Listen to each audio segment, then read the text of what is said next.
बिस्मिल्लाहिर्रहमानिर्रहीम। अस्सलाम वालेकुम मेरे दोस्तों और मेरे प्यारे बच्चों।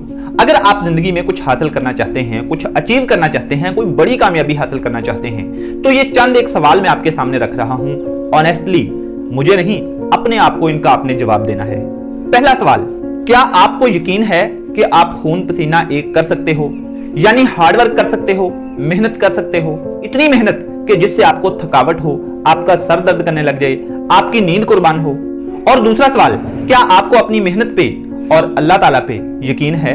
तीसरा सवाल, क्या आप में पेशेंस है, क्या आप किसी एक चीज के लिए सालों तक मेहनत कर सकते हो जबकि उसका आपको रिजल्ट भी ना मिला हो। आप काम कर सकते हो ये तो आपको यकीन होगा, लेकिन क्या आप काम करते हो, मेहनत करते हो, ये भी आपको यकीन है। और क्या आप ऐसा कर सकते हो कि एक तरफ खाना पड़ा हो और दूसरी तरफ कोई जरूरी लेक्चर हो, आप उस लेक्चर के लिए खाना छोड़ दो। अपने आप से ये सवाल करो और इनका जवाब अपने आप को ही दो, खुद को ही दो, मुझे नहीं। क्योंकि आपकी कामयाबी का फायदा भी आपको ही होना है, मुझे नहीं। और आपकी नाकामी का नुकसान भी आपको ही होना है, मुझे नहीं।